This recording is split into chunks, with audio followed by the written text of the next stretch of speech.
All right, Homesteader family, welcome to the journey. Welcome to this edition of the Sunday Monday vlog. Going a minute or two early. I hit the wrong button. I was trying to edit everything on my phone so that way I didn't have any issues, and it just started a minute or two early. So, this past week, like I said, we had a bunch of rain. We had some windy days. We had some nice days, and we had some cold days. Right now, we're going back into cold, and this upcoming week is going to be a bunch of bitter cold. We've got, I think, 3 days that our lows are in the single digits. So with wind chill, we're going to definitely be in the negatives. Today was bitter cold as well because we had about 16 to 20 mile per hour winds. So got up to Harrison, got some laundry done. I picked up propane. And just maintenance of taking care of the animals, making sure they're fed, watered, everything else. Posted the little bit out here that I opened the dog pen up, the dog pen area up. You can see Mickey Mouse is out there. He's enjoying having the extra space. So I'll give you guys, I know the pictures didn't do the justice. So for those of you that don't remember, that wire cage that's out there in front of the solar panels in the picture went right here. It was a big rectangle. The dog came out the door into the cage. The cage was here because they had the door on the end until I got this original small pen built. So I got that torn out, made a little porch for them. So they got from the fence here across the 12-foot shed all the way over there. And then now it extends way out there. There's, I believe, 3 panels going out that way and 3 panels coming this way. Each panel's 16 foot long. So that gives an idea. Let's see. Try to get the light back on. I gotta bring the light out past the PVC gutter that I did. I've got an extender. I just haven't got to that yet. It's too cold to do all that. But so they have a good 45, 50 feet going out this way now. So instead of this mulch pile that you can see right here where the white rocks are to here, now they've got all that area out there. And Mickey's loving it because he's got a lot more space to get out here and be Sir Barks a lot. Got that taken care of. So the dogs have a little bit more space and can enjoy things a little bit better. I did a bunch of fencing. Still have tons of fencing to do, so I'll be working on fencing. However, like I said, this upcoming week, we've got a bunch of cold weather coming in. So I won't be doing much fencing. I won't be doing much of anything. And there won't be a Sunday, Monday vlog next week because I'm just going to be stuck in here. It's going to be bitter cold. Too cold to be out there tying wire and stuff like that with my hands out in the cold. And just overall single digits, just way too cold to be out there. Anyhow, even wearing insulated boot and hand warmers and things like that. So coming up, don't start licking Minnie Mouse. So coming up, I'm going to just enjoy this next week. Not really enjoy it because I'm going to be stuck here in the shed. We all know I get cabin fever. I don't like just sitting around. I like being out on my homestead, getting things done. Cold weather affecting the power, so I'm burning through a lot of propane. So for those of you that are connected to the grid, yet again, I'm going to say solar's not the way to go because I've gone through about $300 worth of propane this month already, the past 30 days. Just spent another $189 filling up 200-pound tanks yet again, and I've already burned through half a tank in the last couple days because of the clouds. So once again, if you have grid power, stay with grid power. Solar's not the way to go unless you've got tons and tons of solar. Now, spring can't get here soon enough for me because I've got the other 6 batteries, as we know, and the other battery box and the other inverter and the solar panels. It's just not hooked up yet. So until I can get all that hooked up, I'm burning through a lot of propane. Once I have that hooked up, I won't have that issue. However, like I said, spends $25,000 on the one half of the unit and $25,000 on the other half. You can buy a lot of propane for $25,000. You can pay a lot of electric bills for $25,000, let alone for the entire system. That now I'm into it $50,000. And I haven't even built the next solar rack and all that, which is going to cost more. So it's always cheaper to be on the grid. I know people don't like to hear that. They want to be without electric bill, but unless you got a bunch of money to put up front and can put in a massive system, you're going to be running a generator, or you're not going to have the power you want or the luxuries you want, and then you're back to the caveman with just a flame, oil lamp, fire, what have you, and roughing it. So because I like the luxuries, and because I got that mini split up there that in this cold weather eats 10 to 15 kilowatts of power, not using the electric element in it, just using the heat pump with the fans and stuff, it eats a lot of power. So going forward, nothing next week. After next week, it's going to be back into the 60s. It's showing, I believe, the 24th or 26th of February going forward. We're up in the 60s again. So those days will be nice days. I'll be able to get out, get a bunch of fencing done. Starting in March, coming up, I'm going to be, when I get my money in March, I'm going to be buying a bunch of rebar. So I'm going to be taking my trailer, buying a bunch of rebar. I'm going to start getting the rebar cut and get everything set up for the power building, because come March, we should be warm enough weather where we're not going back down into these bitter cold temperatures, and I'll be able to start building the power building. So, as we all know, I ordered all those cinder blocks last year, so I've got all them stacked up. The only two things I need, concrete and rebar. I have my water pump and the pressure tank. I'll be getting all that hooked up to my cisterns over here. The cistern right here on the other side of the wall is completely full, so I have 2,500 gallons in that one. The other cistern has a few hundred gallons in it, so I've got way more water than I need to be able to do the building. So that's a good thing. I've got plenty of water to start building.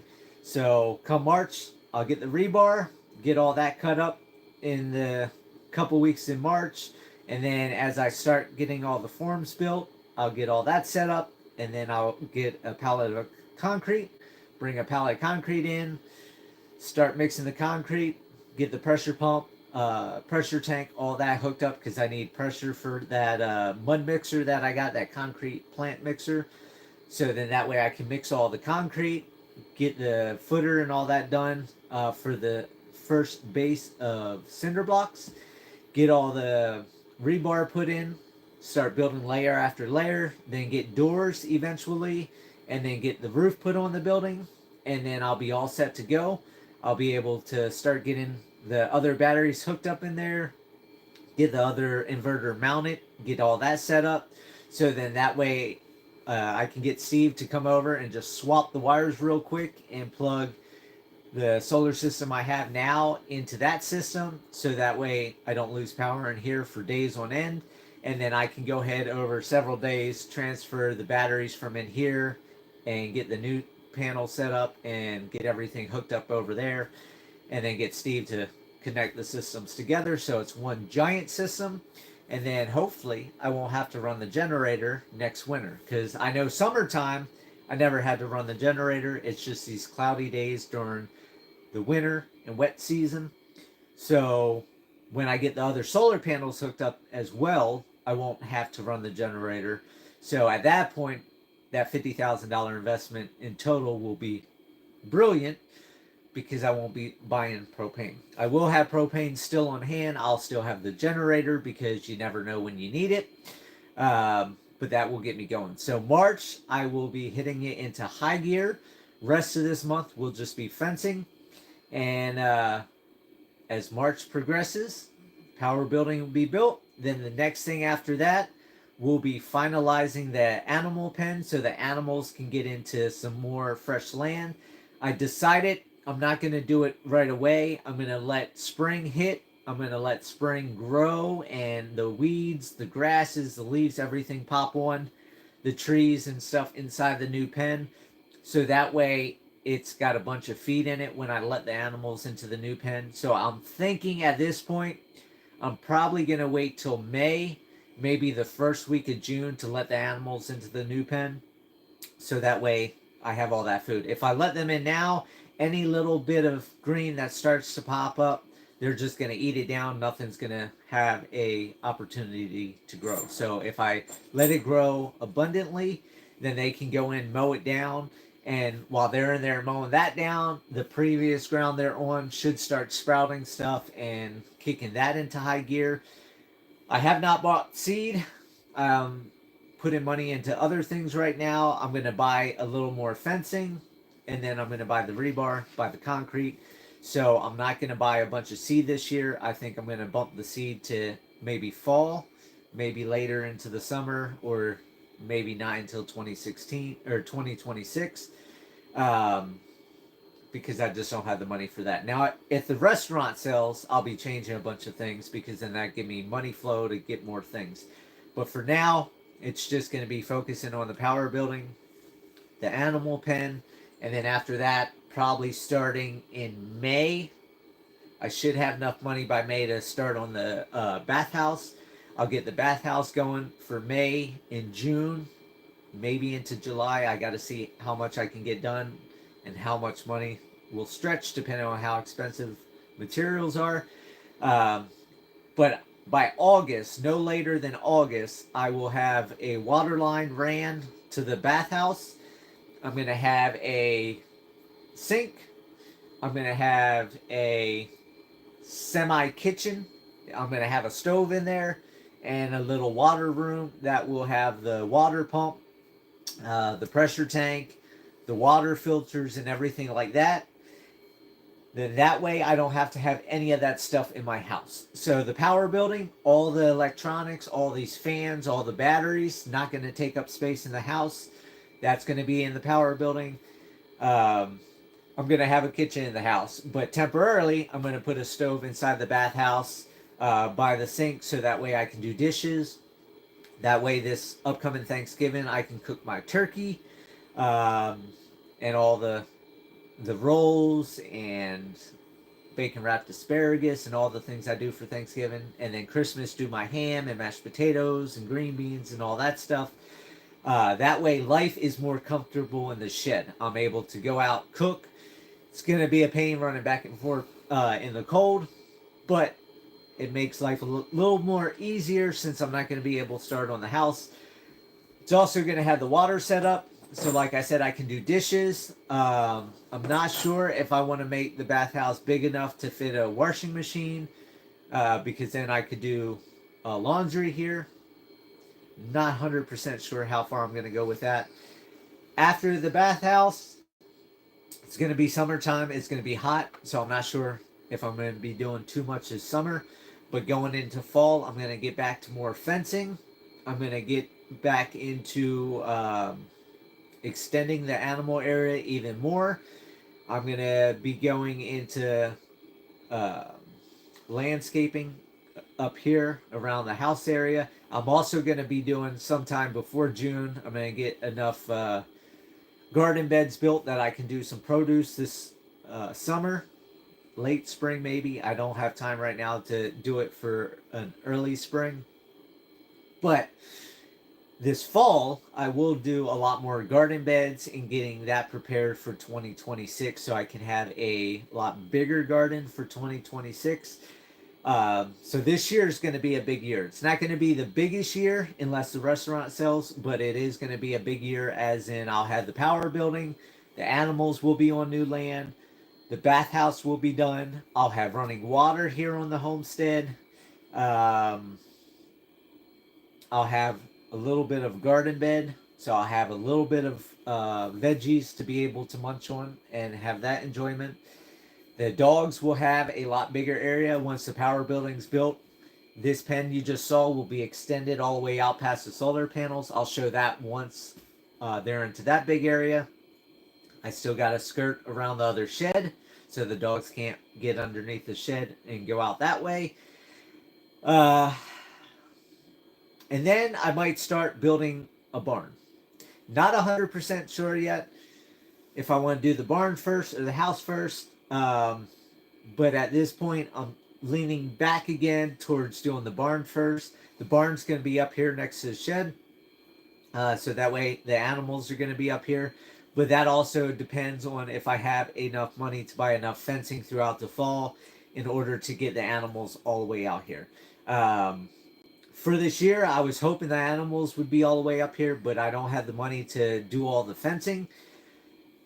I thought I had enough fencing, but because I'm coming all the way up here, it's a lot farther than I thought it was from where originally I was going to extend the pen to. So I don't have enough fencing. I also got to put gates in and everything like that to extend the pen all the way up here. So I am going to have to end up hauling water this summer because animals aren't going to come up here. So little twists, little turns of things I'm figuring out on exactly how much I'm going to be able to accomplish, what I'm able to do with the materials I already have, and with the limited amount of money I have, I got to figure out which avenue I want to put it into.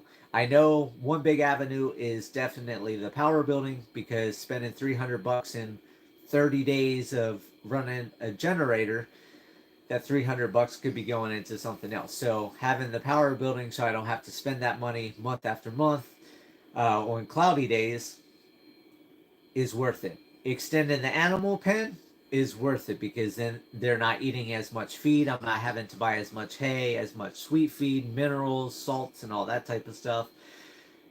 So it's going to be a little bit of twists and turns this year, but we're going to see where it's going to go. Like I said, no Sunday, Monday vlog next week. The bitter cold's coming across the U.S., so if you're going to get hit, be prepared. I'm most likely going to put the torpedo propane heater underneath the shed again. I'm going to have to be running the generator so I can run that along with the mini split in here to keep this place warm enough and have enough power, because we all know the bitter cold we had, that mini split will go up to about 15 to 20 kilowatts on real cold days, and my batteries are only 30 kilowatts. And I have to run the hot tub, which runs more in the cold, and then my fridge, my freezer, everything else, my TV, because I'm stuck in here, so I watch TV. Takes a lot of power. Solar's not the way to go. But with that, I hope everybody had a great week. I hope everybody has a great upcoming week. I won't see you next weekend, but I'll see you the week after. I should have a lot of accomplishments done. I will go down. I promise, since I'm not doing a Sunday, Monday vlog next week, I'll get some photos of the animals, post them, some photos of stuff I do and post, just like the deck here for the dogs and the fencing for the dogs. And whatever progress I can get done, I'll get photos up. And with that, like always, live happy, live free. That's the only way to be. And I'll see you guys on the next video. Stay warm. Be prepared. Get some movies out, some hot chocolate, hot tea, and hunker down. And I'll see you guys in a couple weeks. Take care. Have a good night.